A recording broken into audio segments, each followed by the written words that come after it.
McGuire said, well, you're going to see in the next few weeks in the press, this organization is going to be created that's going to front for the whole thing, and we're going to stand up for the Constitution, and we're going to stand up for our troops, and so on.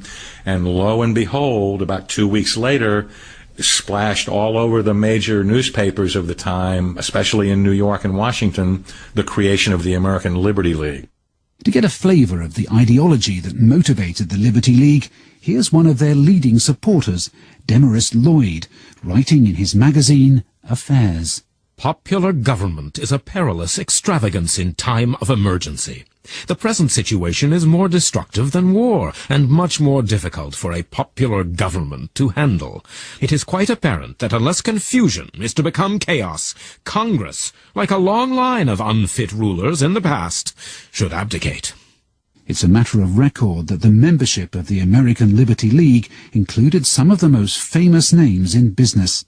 Its benefactors read like a who's who of household products that are still familiar today. General Foods, the makers of Maxwell House Coffee, Birdseye and Colgate, Heinz Foods, US Steel and car manufacturer General Motors were all supporters of the League. These are individual titans of industry, and they talk to each other and they wound each other up into ever-increasing frenzy and denunciation of the man in the White House. They become quite a fevered, conspiracy-oriented group of individuals. They are the people who go on to form the American Liberty League. The treasurer of this organisation was the broker Grayson Murphy. Little research has revealed that he was none other than the boss of the man at the centre of the plot allegations, Gerald McGuire. Later in the McCormack-Dickstein report, a shipping company called Hamburg America Line was accused of providing free passage to Germany to American journalists willing to write favourable copy on Hitler's rise to power.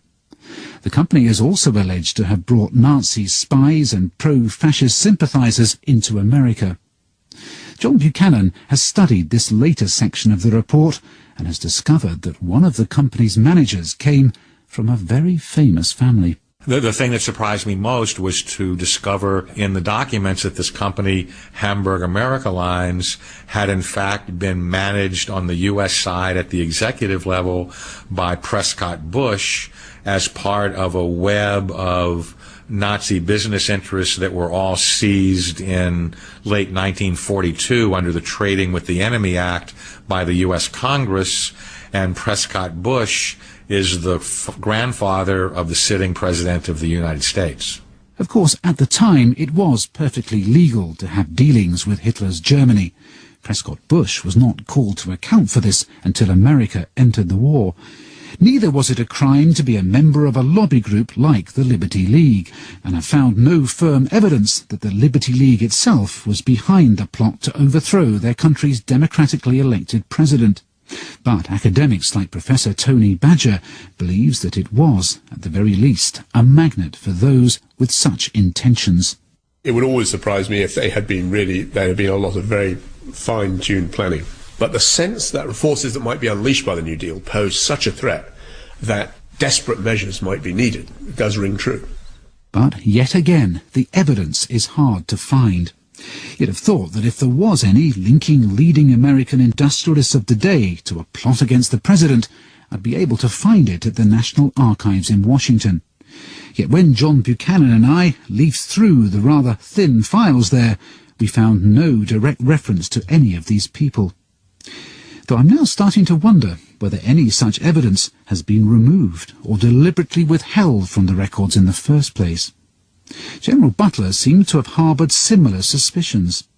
After the investigating committee published its findings, he accused its members of deliberately editing out of his testimony the names of top business people who he'd linked to the plot. On the 17th of February 1935, just after the committee had published its findings, he had this to say on Radio WCAU.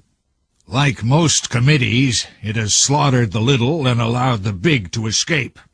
The big shots weren't even called to testify. They were all mentioned in the testimony. Why was all mention of these names suppressed from the testimony? The co-chairman, Samuel Dickstein, admits that the papers were censored, but insisted that this was for a very good reason. The testimony given by General Butler was kept confidential until such time as the names of the persons who were mentioned could be checked upon and verified. This accounts for the fact that when the results of the hearings were made public, references were omitted. That argument would have seemed fair enough if names had later been checked and verified. Yet most of the senior figures implicated in General Smedley Butler's evidence were never asked to appear before the committee to answer the questions raised. Even though, had the allegations against them been found to be true, people like Irene DuPont and banker J.P. Morgan could have faced the death sentence for treason. The investigations mysteriously turn to vapor when it comes time to call them to testify. FDR's main interest was getting the New Deal passed. And so he struck a deal in which it was agreed that the plotters would walk free if Wall Street would back off of their opposition to the New Deal and let FDR do what he wanted. John Buchanan. With their cover blown, it seems likely that the plotters and their wealthy backers had little option but to accept such a deal and return to the business they knew best, making money. But what chance would such a coup have had anyway? Even with millions of dollars and 500,000 veterans at their disposal, could the plotters ever have pulled it off against the armed forces of a great power like the US? Well, according to Professor Tony Badger, back then it might not have been quite as difficult as it now seems. The American army was anything but powerful in 1933.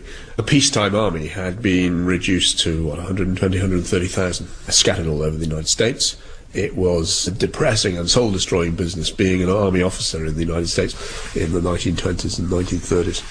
So I think the sense that the American army as such was a powerful group that could have put down any trouble, it has to be seen in that context.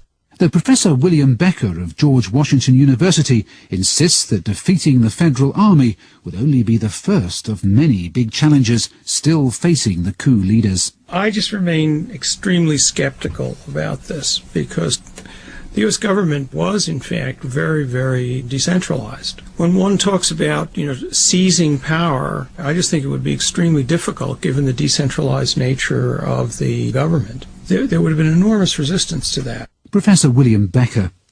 Perhaps the biggest remaining question is whether, had the coup gone ahead and been successful, the American people would ever have put up with a dictator in the White House. It seems unlikely. After all, this is a nation that describes itself as the land of the free, the home of democracy. But Professor Michael Kazin is not quite so dismissive. He believes that if we today are ready to accept the loss of some of our liberties in return for personal security, might Americans of the Great Depression have been just as ready to sacrifice some of their freedoms for food, jobs, and financial security. People wanted security. I mean, the key word in the 30s, as now for that matter, was security. Social security, of course, health security. And Americans, I think, in the 30s cared more about security than they did about democracy.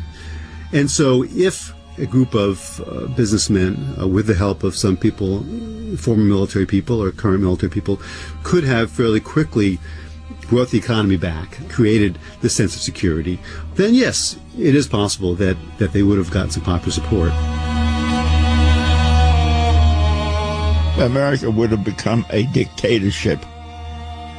Democracy would be gone. America would have joined Hitler and Mussolini as a fascist triumvirate.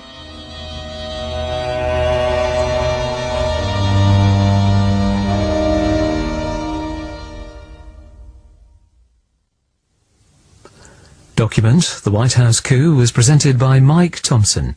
The readers were Peter Marinka and Kerry Shale, and the producer was Philip Sellers. If you have any stories that you would like the document team to follow up, you can get in touch via the Radio 4 website.